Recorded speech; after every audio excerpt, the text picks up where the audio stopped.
এখন আমরা আলোচনা করব তড়িৎ বিভব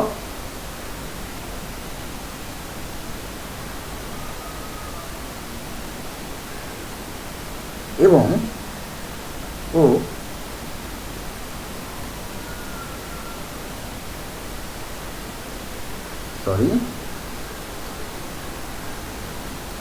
তড়িৎ বিভব এবং বিভব পার্থক্য। তোমরা নিশ্চয়ই নাম শুনে বুঝতে পারছো যে বিভব জিনিসটা পড়লে তারপরে বিভব পার্থক্যটা বোঝাটা অনেক সহজ হয়ে যাবে। তো বিভব সম্পর্কে একটা ধারণা যদি আমি প্রথমে দিই, যে ইন জেনারেলি একটা মেকানিক্যাল সিস্টেমের ক্ষেত্রে বা যান্ত্রিক একটা মানে পদ্ধতিতে যদি আমি একটা উদাহরণ দিই, ধরো এইখানে একটা বল রয়েছে,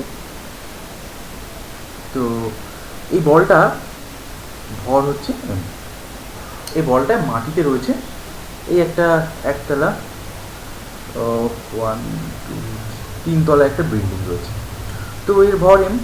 তুমি এই বলটার এমনিতে কোনো কাজ করার সামর্থ্য নেই, কেননা এখানে তুমি এটাকে যে কোনো একটা জিনিসের উপর রাখতে পারো, সে কিন্তু কোনো কাজ করতে পারছে না, বা এইখানে মাটি গর্ত করে ঢুকে যাচ্ছে না, এই সমস্ত কোনো প্রপার্টিসে দেখাচ্ছে না।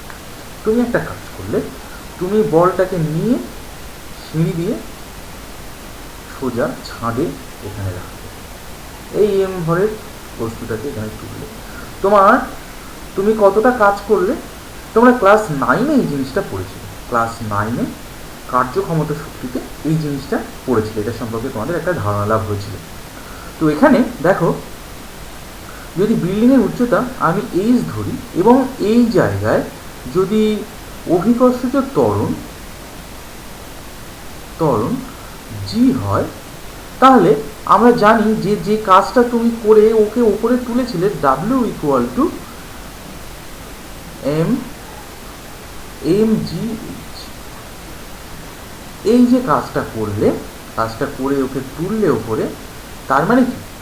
তার মানে ও কিন্তু একটা হায়ার পোটেনশিয়ালে রয়েছে বা উচ্চ বিভবে রয়েছে, এই জায়গার তুলনায় এই জায়গায় ওর বিভবটা বেশি। কতটা বেশি? না mgh পরিমাণ বেশি। অর্থাৎ এবার তুমি যদি ওকে ফেলে দাও, ও যদি মুক্তভাবে পড়তে পারে, তাহলে এখানটায় যদি মাটি নরম থাকে তাহলে ও বেশ কিছুটা গর্ত করে ঢুকে যেতে পারবে। আদারওয়াইজ যদি মাটি শক্ত থাকে, ও শব্দ সৃষ্টি করবে এবং লাফ দিয়ে এরকম একটা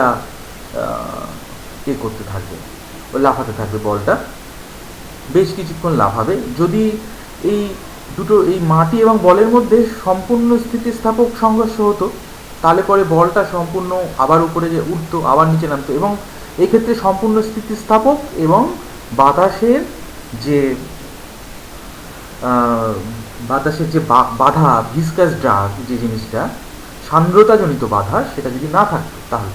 তো যাই হোক, এই যে কাজ করার কিছুটা সামর্থ্য জন্মালো, বা এখান থেকে ছেড়ে দিলে যে গতিলাভ করছে, এই পরিমাণ বলেই কিন্তু গতিলাভ করবে, মানে এইখানে এসে ওই পুরো স্থিতিশক্তিটা বা পোটেনশিয়াল এনার্জিটা এখানটায় আবার যখন পড়বে বাধাহীনভাবে, এখানটায় পুরো স্থিতিশক্তিটা এখানটায় গতিশক্তিতে রূপান্তরিত হবে।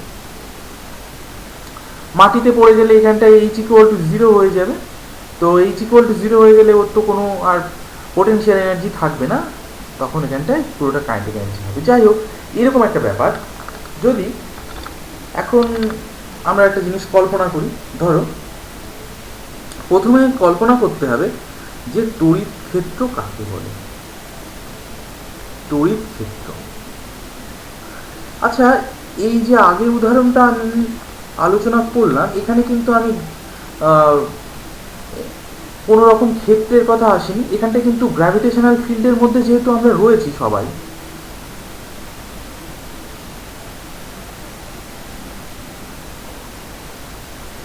বা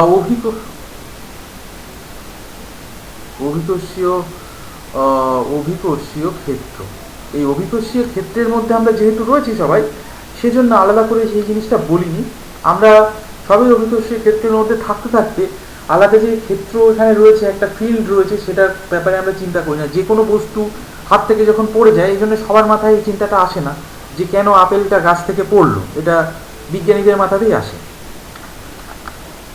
কারণ এটার সঙ্গে আমরা হ্যাবিচুয়েটেড, সেই জন্যে আমরা ওটাকে খেয়াল করতে পারি না। তড়িৎ ক্ষেত্রের ব্যাপারটা কি না, তড়িৎ ক্ষেত্র হচ্ছে এমন একটা ক্ষেত্র বা রিজিয়ন, আমরা কল্পনা করে নিলাম এই জায়গাটা তড়িৎ ক্ষেত্র। তড়িৎ ক্ষেত্র অবশ্যই এরকম বাউন্ড নাও হতে পারে। একটা চার্জকে তুমি যদি এখানটা একটা পজিটিভ চার্জকে রাখো, কি পরিমাণ পজিটিভ চার্জকে রাখো, তাহলে ও কিন্তু বাস্তবিক পক্ষে অসীম দূরত্ব পর্যন্ত আরেকটা পজিটিভ চার্জ বা আরেকটা নেগেটিভ চার্জকে কিন্তু আকর্ষণ বা বিকর্ষণ করবে। পজিটিভ চার্জ হলে বিকর্ষণ করবে, আর যদি নেগেটিভ চার্জ হয়,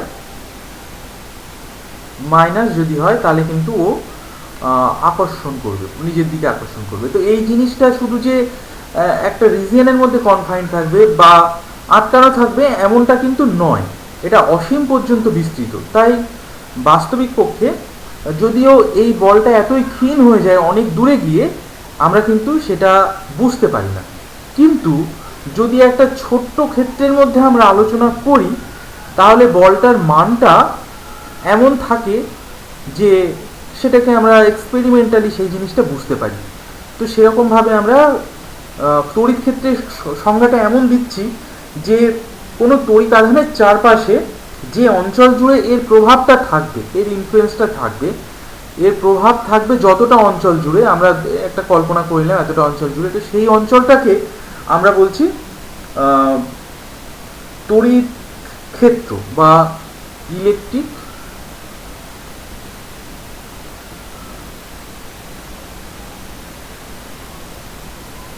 তড়িৎ ক্ষেত্র হিসেবে এই জিনিসটাকে কল্পনা করতে পারি। এবারে বিভবের ধারণা, বিভবের ধারণাটা কি? বিভবের ধারণার আগে একটা ঘটনা আমরা একটুখানি আলোচনা করি নি, কি ঘটনাটা ঘটে বাস্তবিক পক্ষে, কি ঘটনাটা ঘটে। আসলে বিভবের চাইতে আরো ফান্ডামেন্টাল যে জিনিসটা রয়েছে বা আরো যে মৌলিক যে জিনিসটা রয়েছে সেটা হচ্ছে আকর্ষণ এবং বিকর্ষণ বল, এবং প্রকৃতপক্ষে সেইটার থেকেই কিন্তু এই বিভব বিভব কথাটা এসছে। বিভব অপেক্ষা আকর্ষণ বা বিকর্ষণ বা বিকর্ষণ বল, এইটাকে আমরা প্রত্যক্ষ করতে পারি। আমরা এইটাকে মৌলিক বলতে বলে বুঝি। তো ব্যাপারটা হচ্ছে কি হবে না, এরকম একটা চার্জ যদি থাকে, তো চার্জটা যদি আর ডিস্ট্যান্সে থাকে, এদের মধ্যে একটা বিকর্ষণ বল কাজ করবে, এটা পজিটিভ বিকর্ষণ বল দূরের দিকে ঠেলে দেবে। এ যদি ফিক্স থাকতে পারে, আর আদারওয়াইজ দুজনেই দূরের দিকে সরবে। নেগেটিভ যদি হয় তাহলে কাছাকাছি দুজন পরস্পরের সরে আসতে থাকবে। এখন যদি আমরা এই ফর্মুলাটার দিকে একটু তাকাই, যে এফ ইকুয়াল টু 1/, আমরা এখানে এসআই সিস্টেমে আলোচনা করবো 4πε0 ইন্টু Q1 Q2, এটাকে আমরা কিউ বলছি, আমরা কিউ এবং এইটাকে আমরা কিউ ড্যাশ বলছি, দুটোকে কিউ ড্যাশ বলছি। তো দিস আর স্কোয়ার। এখন আর যদি অসীম হয়, আর যদি অসীম হয়, অসীম অর্থাৎ অনেক অনেক দূর পর্যন্ত বিস্তৃত হয়, কত দূর না, যে দূরত্ব পর্যন্ত গেলে এই এফ বলের অস্তিত্ব বাস্তবিক পক্ষে আর থাকে না। ধরো তুমি একটা, তোমাদের চেনা জানা একটা জিনিস দিয়ে উদাহরণটা দিই, ধরো একটা চুম্বক নিয়ে তুমি খেলা করছো, চুম্বকের ধরো এখানটায় এন মেরু রয়েছে, এখানটায় এস মেরু রয়েছে, তুমি একটা লোহার একটা বল নিয়ে ওর কাছাকাছি নিয়ে আসলে, দেখলে এ আকর্ষণ করছে, তুমি আরও কাছে নিয়ে গেলে আকর্ষণ করছে আরও জোরে, তুমি এবার দূরে সরিয়ে নিয়ে যাচ্ছ, আকর্ষণ বলটা কমছে, কমতে কমতে তুমি এক কাজ করলে যে 1 কিলোমিটার ডিস্টেন্সে নিয়ে গেলে, বা তুমি 1 কিলোমিটার কেন, তুমি মোটামুটি 100 মিটার 10 মিটার দূরেই নিয়ে যাও না, সেখানে তুমি দেখতে পাবে যে ছোট্ট চুম্বক আর এরকম একটা বলের ক্ষেত্রে কোনো রকম আকর্ষণ তুমি আর অনুভব করতে পারছো না। তো এইখানে আমি বলবো যে ওই যে 10 মিটার ডিস্টেন্সে নিয়ে গেছে ছোট্ট একটা খেলনা চুম্বকের থেকে একটা লোহার ছোট্ট বলকে 10 মিটার দূরে নিয়ে গেছে, তাহলে আর আকর্ষণ বা বিকর্ষণ আমরা কিছু বুঝতে পারছি না। তাহলে এই 10 মিটারটা কিন্তু এখানে এই ক্ষেত্রের এই যে সিস্টেম, এর ক্ষেত্রে আমরা অসীম বলে কল্পনা করতে পারি। তো আর যদি অসীম হয়, আর এর ভ্যালুটা অনেক বড়, তার মানে আর এর ভ্যালুটা যদি অনেক বড় হয়, অনেক বড় বড়, যদি এই ব্যাপারটা একটু দেখি এইটাই শুধু ভাবি যে অনেক বড়, তাহলে ম্যাথমেটিক্যালি যে জিনিসটা আসছে যে আর এর স্কোয়ার আরও অনেক বড় হবে, তার মানে আর যদি অসীম হয় আর এর স্কোয়ারও অসীম হবে। সেই ক্ষেত্রে কোনো একটা ভগ্নাংশ, ধরো এ ও বি, এখন বির ভ্যালুটা যদি অসীম হয় সেক্ষেত্রে কি হবে, বির ভ্যালুটা যদি অসীম হয় তখন কিন্তু ধরো এ বাই বি সমান সমান, আমি একটা জিনিস ধরলাম যে এটা সমান সমান ভি যদি ধরি, হ্যাঁ, তাহলে ভির ভ্যালুটা কি হবে, বির ভ্যালু যদি যখন যখন বি অসীম, বা আমরা এই সাইন দিচ্ছি অসীম, তখন কিন্তু ভি টেন্স টু 0 হবে। তার কারণ হর যদি বড় হয় জিনিসটা আস্তে আস্তে ছোট হয়ে যায়, অসীম হলে তখন এই জিনিসটা ছোট হয়ে যাবে, ছোট হতে হতে শূন্যের কাছাকাছি চলে যাবে। এই কনসেপ্টটা থেকে কিন্তু আমরা বিভবের ধারণাটা এনেছি। অর্থাৎ আমরা একটা জিনিস দেখলাম, F F equal to 1/4 pi epsilon 0 into q1 q2 divided by r square. যখন আর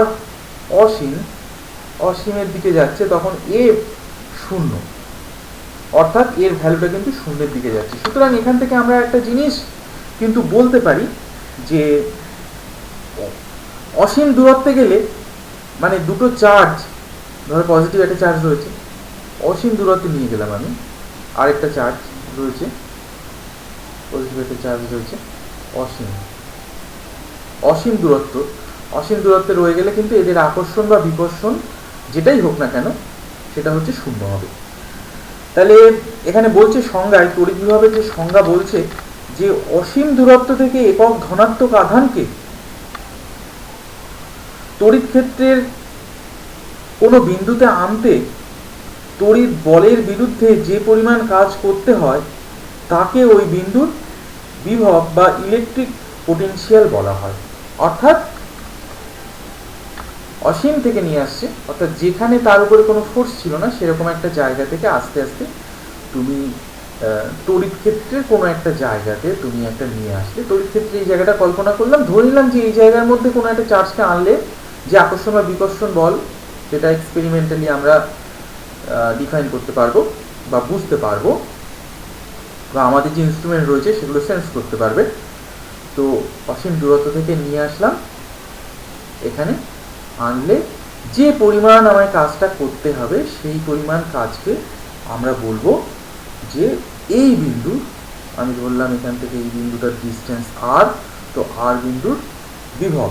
আমরা একটু ম্যাথমেটিক্যাল টার্মে যদি যাই তাহলে আমরা যে জিনিসটা দেখতে পাবো, যদি ভাবি এইভাবে, তাহলে কিউ পরিমাণ আধানকে, ধরো কিউ পরিমাণ আধানকে অসীম দূরত্ব থেকে আনতে, এই জায়গায় আনতে ভি পরিমাণ কাজ করতে হয়েছে, ডাব্লু পরিমাণ কাজ করতে হয়েছে, তাহলে একক আধানকে, আমরা একক ধনাত্মক আধানের কথা বলেছি, তাহলে একক ধনাত্মক আধানকে আনতে কতটা কাজ করতে হয়েছে না, কিউ পরিমাণ আধানকে আনতে কাজ করতে হয়েছে ডাব্লু পরিমাণ, তাহলে একক ধনাত্মক আধানকে আনতে কাজ করতে হয়েছে কিউ বাই ডাব্লু। অর্থাৎ সুতরাং এখানে V equal to Q by W বললাম, ডাব্লু বাই কিউ, অর্থাৎ এখানে যে বিভব সমান সমান ডাব্লু বাই কিউ। তো এই হচ্ছে বিভব সম্পর্কে আমাদের যে তাত্ত্বিক যে আলোচনা সেটা। আমরা এরপরে বিভব পার্থক্য কথাটা বলি একটু, যে আর দূরত্বে এখানে রয়েছে, যদি অন্য আরেকটা ডিস্টেন্সে, এইরকম একটা ডিস্টেন্সে, যেটা আমি ধরলাম যে, আচ্ছা এই দূরত্বকে ধরলাম আর ড্যাশ ডিস্টেন্স, এইখানে হচ্ছে ডাব্লু ড্যাশ পরিমাণ কাজ করতে হয়েছে। সুতরাং এখানে আমি ধরতে পারি যে বিভব সমান সমান ভি ড্যাশ। সুতরাং এই পয়েন্টে, আর পয়েন্টে ভি, আর বিন্দুতে বিভব ভি এবং আর ড্যাশ বিন্দুতে বিভব ভি ড্যাশ, দুটো বিন্দুর মধ্যে বিভব প্রভেদ হচ্ছে ভি মাইনাস ভি ড্যাশ হবে। সে ছোট বড় যাই হোক না কেন এর ডিফারেন্সটা নিয়ে কিন্তু আমরা আলোচনা করব। অর্থাৎ বলছে যে তড়িৎ ক্ষেত্রের দুটি বিন্দুর মধ্যে অথবা একটি পরিবাহীর দুটি বিন্দুর মধ্যে একক ধনাত্মক আধানকে নিয়ে যেতে যে পরিমাণ কাজ করতে হয় তাকে বিভব পার্থক্য বা বিভব প্রভেদ বলে। খুব সিম্পল ব্যাপার। তার কারণ যে অসীম দূরত্ব থেকে এখানে এসে ডাব্লু পরিমাণ কাজ করতে হয়েছে, অসীম দূরত্ব থেকে এই ডিস্টেন্স এনেছি ডাব্লু ড্যাশ পরিমাণ কাজ করতে হয়েছে। সুতরাং এইখান থেকে এইখানে নিয়ে আসতে নিশ্চয়ই ডাব্লু মাইনাস ডাব্লু ড্যাশ পরিমাণ কাজ করতে হবে। ঠিক আছে, এরপরে আমরা আলোচনা করব ইএমএফ সম্পর্কে। ইএমএফ এ কীভাবে একটা ইলেকট্রিক সেল সেখানে ইএমএফ তৈরি হয় সেটা নিয়ে আলোচনা করব।